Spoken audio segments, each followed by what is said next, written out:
আজ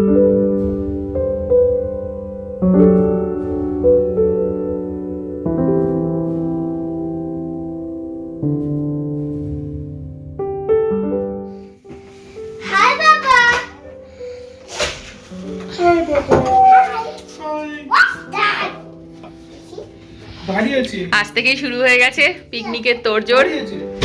তো আমার কিছু কিছু জিনিস লাগতো, সেগুলো মনোজিৎ এখন গিয়ে নিয়ে এলো। খেলতে গেছিল, খেলা কমপ্লিট হতে তারপরে আমার জন্য বাজারগুলো করে নিয়ে এসছে। চলো এগুলো রেখে দিই।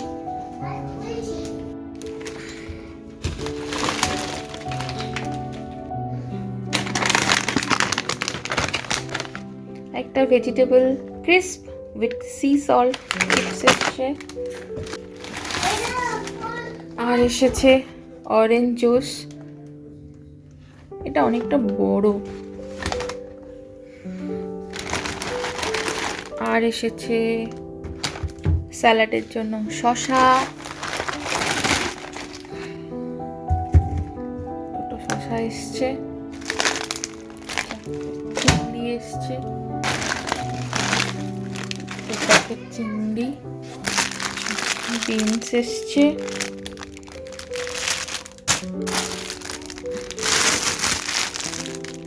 দুটো বিনসের প্যাকেট এসছে।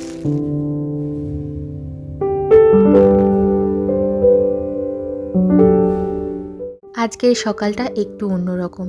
ছুটির দিন হলেও শুরু হয়েছে কিন্তু আজকের দিনটা অনেকটা সকাল সকাল। আজকে আমরা এখানে বেশ কয়েকজন ফ্যামিলি মিলে একটা ছোটোখাটো পিকনিকের আয়োজন করেছি। তাই সবাই মিলে কন্ট্রিবিউট করে যে যার মতো করে রান্নাবান্না করে নিয়ে যাব বলে সকাল থেকে উঠেই ভাত বানিয়ে নিয়েছি, আর এখন চিংড়ি মাছগুলো ধুয়ে নিচ্ছি।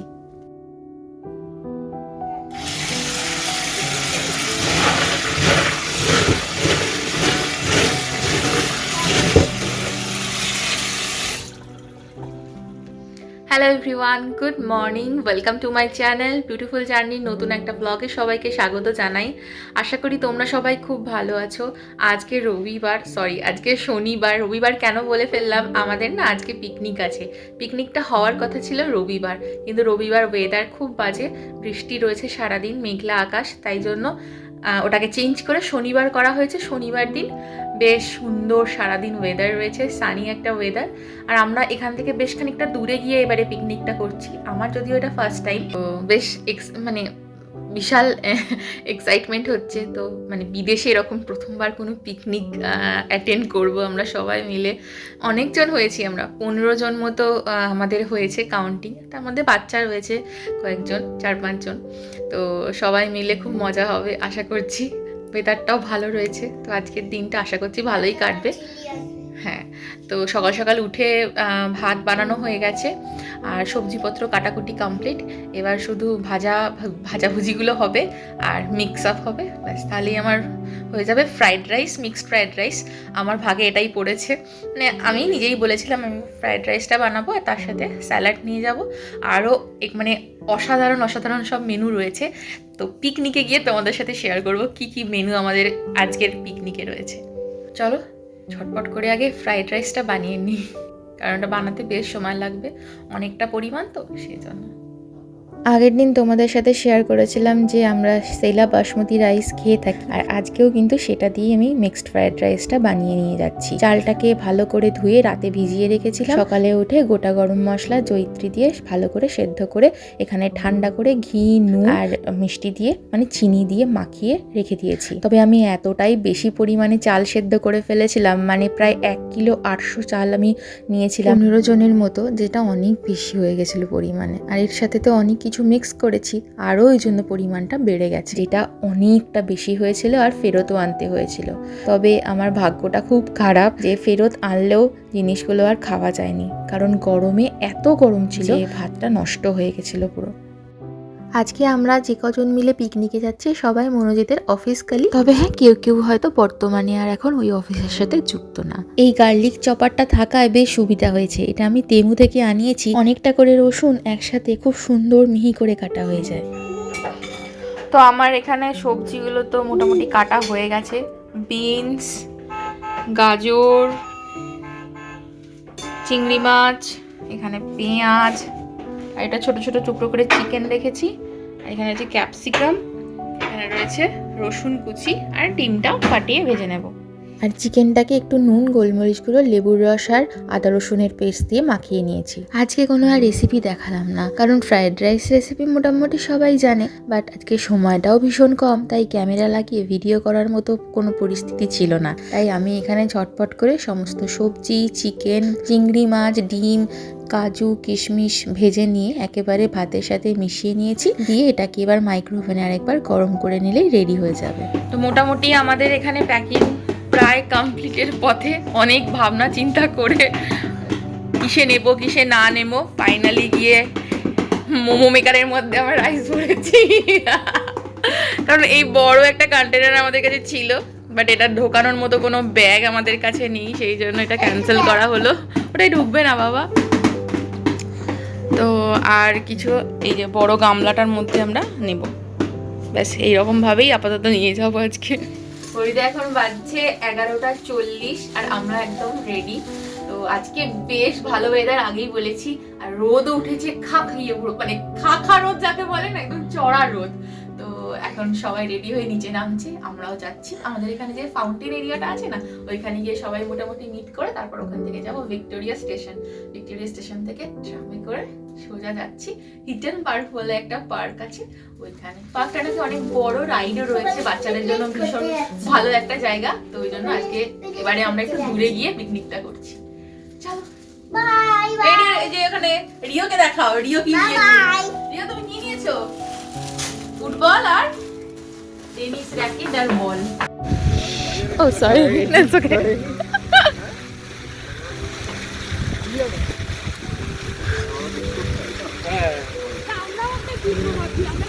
এটা 12:30 আগে, মানে এটা সেকেন্ডটা, মানে আরেকটা সেকেন্ড কেনা। হাই চিনি, চলো।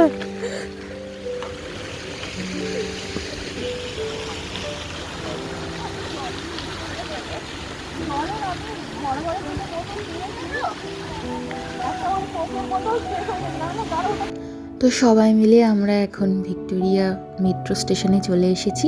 মেট্রো মানে এখানে অ্যাকচুয়ালি ট্রামকে এরা মেট্রো লিঙ্ক বলে, তো সেজন্যই বললাম। তো আমাদের বাড়ি যাওয়ার যে মেট্রোগুলোর মানে ট্রামটা রয়েছে, তো সেটাই ধরতে হবে। বাসে করেও যাওয়া যায়, তবে বাসে করে যেতে নাকি অনেকটা বেশি সময় লাগে। আর যেহেতু বাই রোড যেতে হয়, অনেক সময় ছুটি ছাটার দিনে, উইকেন্ডে অনেক সময় একটু জ্যাম হয়, তাই জন্য আমরা ট্রাম রুটটাই নিয়েছি, যাতে করে তাড়াতাড়ি পৌঁছে যেতে পারি। ওই মোটামুটি ওই 20-25 মিনিট মতো টাইম লাগবে, তারপরে আমরা পৌঁছে যাব। এখন চলে এসেছি টিকিট কাটতে। তো এখানে আজকে আমরা কাটবো, এই যে লেখা আছে না, travelling as a family by off peak family tram travel card. তো এইটাই আমরা কাটবো, ট্রাভেল কার্ড। এটাতে যেটা হবে সেটা হচ্ছে আনলিমিটেড অফ পিক আমরা ট্রামের যে কোনো জোনে ট্রাভেল করতে পারবো। মানে এই টিকিটটা বা পাসটা শুরু হয় শুক্রবার 6টার পর থেকে আপ টু রবিবার লাস্ট ট্রাম পর্যন্ত। তবে এক্ষেত্রে মিনিমাম একজন অ্যাডাল্ট আর মিনিমাম একজন বাচ্চা থাকতে হবে 16 বছরের নিচে। তবে ম্যাক্সিমাম 2 জন অ্যাডাল্ট আর তার সাথে 3 জন বাচ্চা 16 বছরের নিচে এই ট্রাভেল পাসে কিন্তু আনলিমিটেড ট্রাভেল করতে পারবে। তো এই ফ্যামিলি পাসটা কাটতে আমাদের পেমেন্ট করতে হয়েছিল 9.50 পাউন্ড, মানে 950 টাকার কাছাকাছি। তবে যদি সিঙ্গেল কাটতাম তাহলে সেক্ষেত্রে পড়ে যেত 4.3 পাউন্ড পার হেড, মানে 430 টাকার কাছাকাছি। এতে করে আমরা মাত্র একদিন ট্রাভেল করতে পারতাম, তবে ফ্যামিলি পাস থাকার জন্য প্রায় 2.5 দিন ট্রাভেল করতে পারবো। ফাইনালি আমাদের ট্রাম অ্যারাইভড। বাড়ি যাওয়ার যে ট্রামটা রয়েছে সেটাতেই আমরা যাব। চলো, পেছনেরটা তো একদমই ফাঁকা, কেউ যায়নি পেছনেরটাতে। চল চল চল, উঠে পড়ো, চলো এদিকে চলে এসো।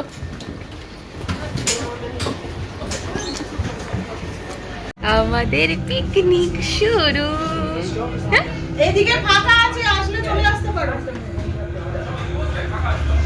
আরে সবাই চলে এসো না, এদিকে এক জায়গাতে প্রচুর ফাঁকা আছে।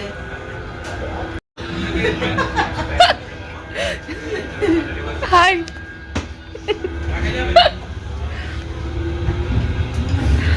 চলে এসো সবাই।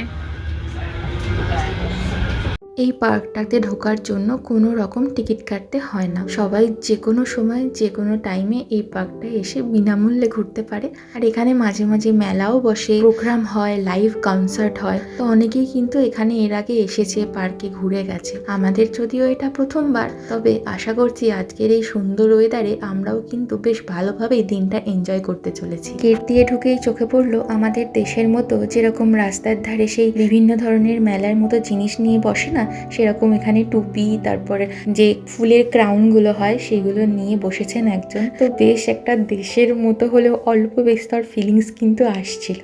ফাইনালি আমরা ঢুকে পড়েছি কিটেন পার্কে। হ্যালো রিও, এইদিকে চলো। মেন গেট দিয়ে ঢুকে কিছুটা হেঁটে এগোতেই এনাদেরকে হঠাৎ করেই দেখতে পেলাম। এগুলোকে বলা হয় হাইল্যান্ড ক্যাটেল, যেগুলো মেনলি মানে দেখা যায় অ্যাকচুয়ালি স্কটল্যান্ডের যে হাইল্যান্ড এরিয়াগুলো রয়েছে সেখানে। তো এখানে একটা বিশাল বড় এরিয়া জুড়ে এরকম বেড়া দেওয়া রয়েছে, আর বেশ কিছু এরকম হাইল্যান্ড ক্যাটেল, মিনিয়েচার ক্যাটেল, তাদের বাচ্চা, প্রচুর ধরনের জীবজন্তু কিন্তু এখানে চড়ে বেড়াচ্ছে। আচ্ছা দিয়ে দাও না, তুই যাস না।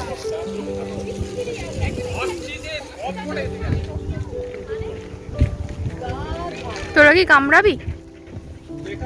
তোরা কি কামড়াস? তৃতীয় সুর মানে হচ্ছে গা, ষষ্ঠ সুর মানে হচ্ছে ধা।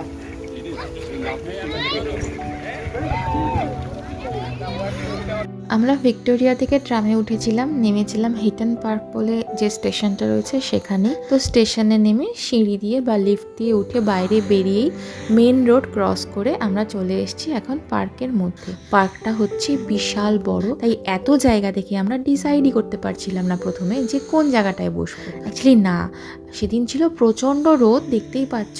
তো বাচ্চারাও রয়েছে, তো ওদেরকে একটা ঠিকঠাক মতো মানে খুব রোদের মধ্যে তো বসালে চলবে না, তাই একটা আধো ছায়া আধো রোদ এরকম একটা জায়গা আমরা খুঁজছিলাম যে দুটোই যাতে পেতে পারি। চড়া রোদের পাশাপাশি কিন্তু বেশ ভালো ঠান্ডা হাওয়া দিচ্ছিল, তো সেই কারণের জন্যই আমরা একটা সুন্দর গাছের তলায় রোদ ছায়া দেখে যে যার মতো করে চাদর, বিচ ব্ল্যাঙ্কেট সব কিছু পেতে বসে পড়েছি।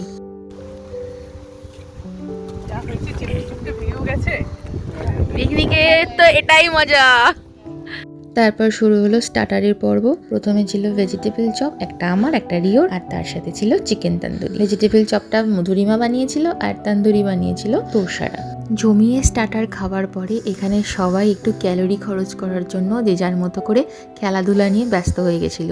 কেউ কেউ খেলছিল ফুটবল, কেউ কেউ খেলছিল ফ্লাইং ডিস্ক। তো সবাই মিলেমিশে বেশ দারুণ মজায় কাটছিল।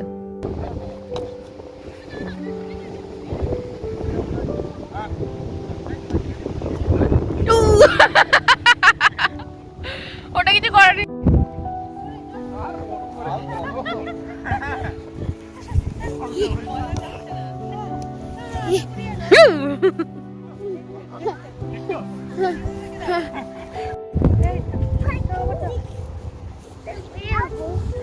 দাও দাও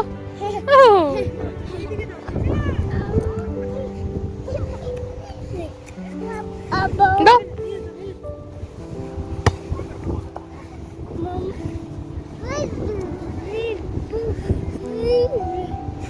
তো এই পার্কটার এতটাই বড়, এই পার্কের একটা সাইডে একটা অ্যানিমাল সেন্টারও রয়েছে যেখানে প্রচুর রকমের জীব জন্তু পাখি রাখা আছে, কিন্তু সেটা আর আমাদের খুঁজে পাওয়া সম্ভব হয়নি।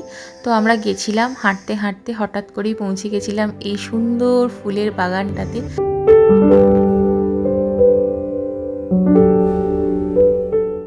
বেশ খানিকক্ষণ ঘোরাফেরা, হাঁটা চলা, খেলাধুলা করে এখন চলে এসেছি আমরা লাঞ্চ করতে, কারণ 3টে বেজে গেছে। লাঞ্চে ছিল মিক্সড ফ্রাইড রাইস, ছানার কোপ্তা, চিকেন কষা, স্যালাড, চাটনি, পায়েস, মানে যাকে বলে এলাহি কাণ্ড। আর প্রতিটা রান্না হয়েছিল জাস্ট অসাধারণ।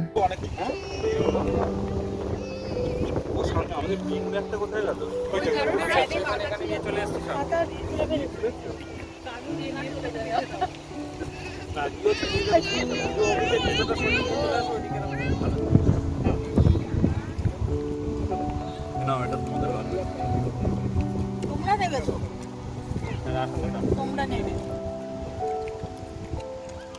তো বিদেশে এসে যে রান্না শেখেনি বা পারেনি কখনো করতে, সেও এত ভালো রান্না শিখে যায় যে এই ধরনের ছোটোখাটো গেট টুগেদারগুলো কিন্তু বেশ দারুণ মজা করে খাওয়া দাওয়া করে কাটানো যায়।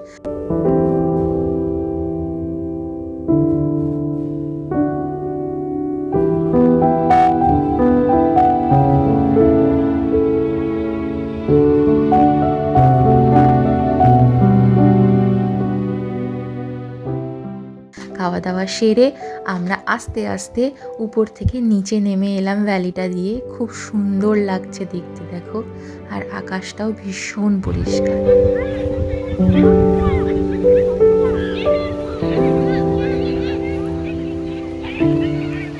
যেহেতু পার্কটা অনেকটাই বড়, তাই পুরো পার্কটা ঘোরার জন্য এরকম একটা ছোট টয় ট্রেনেরও ব্যবস্থা রয়েছে এখানে। তারপর ওখান থেকে আস্তে আস্তে আমরা গুটি গুটি পায়ে একটু লেকের দিকে যাচ্ছি। একটা লেক সাইড আছে যেখানে বেশ রাইড টাইড রয়েছে, তো চলো তোমাদেরকেও নিয়ে যাই। আর রিও তো বরাবরই একটু দিদি অন্ত প্রাণ সেই ছোট্টবেলা থেকে, তো পার্কে এসেও কিন্তু একজন ঠিক দিদিকে ও বগল দাবা করেছে। আর ওর সাথেই ও যাবে, হাঁটবে, গল্প করবে, কথা বলবে। আর দিদিও ভারী মিষ্টি মেয়ে, এত শান্ত আর এত সব বাচ্চাদেরকে আগলে আগলে রাখছে, ওদের সাথে খেলছে, গল্প করছে, যে ভাই বোনেরা দিদিকে ছেড়ে আর যেতেই পারছে না। বেশ ভালো লাগলো, সিরিয়াসলি বলছি। কুহু এত মিষ্টি, এতটাই মিষ্টি। আমি এই প্রথমবার ওর সাথে মিট করলাম বা ওদের ফ্যামিলির সাথে এতক্ষণ সময় কাটালাম, ভীষণ ভালো লাগলো ওদের সাথে দেখা হয়ে।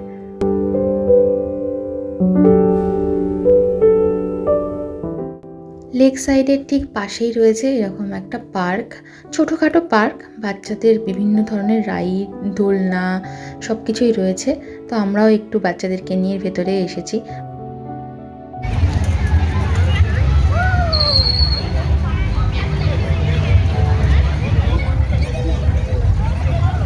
বেশি পা ওঠাস না তুই কায়দা করে। ওখান থেকে বেরিয়ে গুটি গুটি পায়ে রিও বাবার কাঁধে চেপে এখন যাচ্ছে বাড়ির দিকে। আর দেখো কি রোদ উঠেছে যাওয়ার পথে। চলো যেতে যেতে আজকের এই সুন্দর করে কাটানো একটা দিনের ভ্লগ শেয়ার করলাম। যদি ভ্লগটার কোথাও ভালো লাগে অবশ্যই বলবো, দেখার পরে লাইক আর কমেন্ট করে জানিও। ম্যানচেস্টারে রয়েছে, অথচ এই পার্কটায় যদি কখনো এসে না থাকো তাহলে বলবো অবশ্যই একবার ঘুরে আসতে পারো। সবাই খুব ভালো থেকো, সাবধানে থেকো, টাটা।